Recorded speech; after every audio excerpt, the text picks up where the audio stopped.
pagi. Dalam aircon ni dia kena kata selamat pagi. Kadang-kadang mula-mula saya pergi, saya kata depan ni sewel. Malam jadi pagi. Tapi alhamdulillah sejak saya dalam aircon ni cukup saya berterima kasih kepada syarikat Aircon Sdn Bhd dan kepada upline saya, terutama sekali Kak Cik Miah. Saya panggil Cik Miah lah, tak panggil Kak Miah. Cik Wan, Kak Ju, Tiffany dan Adrian. Saya di dalam Aircon ni macam Zul juga. Saja bukan suka-suka, bukan minat-minat, tapi nak guna produk saja. Kebetulan saya dah guna produk Spirulina pada tahun 99. Waktu tu bapa saya yang jadi member, tapi setelah bapa saya meninggal, saya guna produk tu untuk masalah saya separuh badan ni dia jadi krem. Lepas tu masuk hospital 4 hari, tak boleh bangun, dan waktu mengandung dia jadi macam nak jadi macam orang kata jadi sawan. Kebetulan waktu tu bapa saya dah beli produk Spirulina. Saya makan Spirulina dengan EPA sahaja. Dan dah lama selepas tu dah produk Aircon pun dah tak dapat. Saya ingat syarikat pun dah tutup. Kebetulan hari tu Cik Miah dengan Kak Ah telefon. Cik Miah telefon saya di rumah, cakap dengan saya, Rafilah, saya nak pergi jumpa dekat rumah pagi besok, boleh tak? Saya kata, ni Cik Miah ni kalau tak jumpa saya pasal produk, dia tak akan pergi. Sebab kami ni pernah buat multi level macam-macam. Lepas tu tak pernah jadi-jadi dan jatuh lingkup.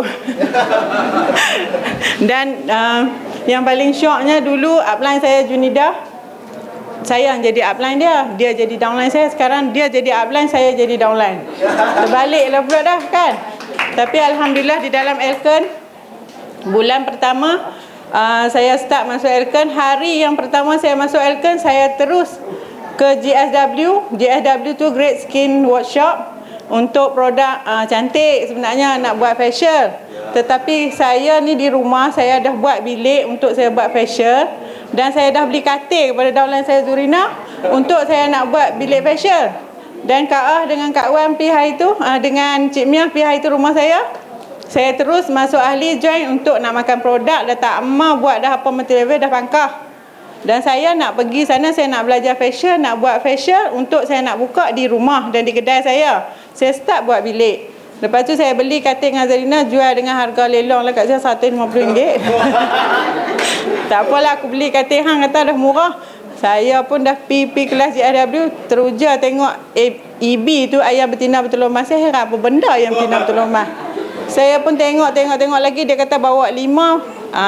Beli EB bawa 5 jadi organizer dapat duit. Syarikat bayar RM17,500. Balik tidur fikir seminggu fikir. Bila fikir seminggu, lepas seminggu punya fikir, aku kena beli juga. Tapi aku beli nak buat di rumah. Kebetulan cakap dengan Ina, jom Ina kita pergi cuci muka. Ina kata aku tak mau.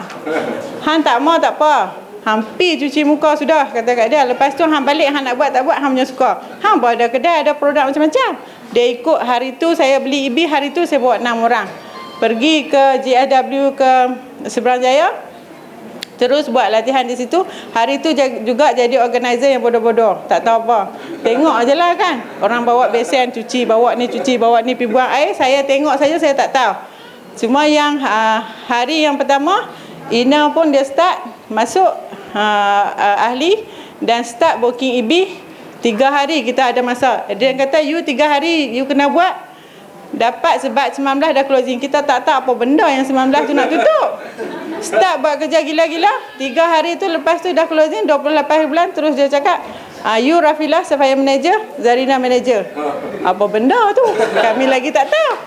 Bulan kedua start lagi. Dah nampak duit. Dah masuk 28 bulan, dapat duit. Ina pun dapat banyak, saya pun dapat banyak. Dah 3 hari. Ina pun dalam 3,500. Saya tak banyak lah, saya baru 2 orang. Dia banyak. Tapi dia downline, saya upline. Terbalik. Lepas tu yang bulan kedua start, tolong Ina punya pasal. Ina start bulan kedua DCM. Saya barulah start RSM. Tapi income banyak juga walaupun RSM. Kira bulan ketiga ni dekat 10,000 lah. Tapi memang lepas tu Dalam Elka ni, apa yang kita tak nampak, benda tu kita tak percaya, kita mesti percaya. Tapi dia mesti dapat. Cuma saya seronok bila pergi tekan ATM, ada gaji. Baru 3 bulan dah ada gaji. Yang tu yang saya syok. Dan saya nak semua kawan-kawan, saudara mara saya, adik-beradik saya semua buat Elkan. Dan nak capai matlamat kita, matlamat saya untuk 2012, saya nak jadi CCM macam Junida. Saya nak jadi MCCM macam Tan Bak Siong. Saya nak pakai kereta macam tu. Dan saya nak rumah hebat macam Josie. Yang tu saja impian saya. Dan saya nak anda semua ikut apa kata upline dan ikut bodoh-bodoh, buat rajin-rajin, ikut. Itu saja. Okey, terima kasih.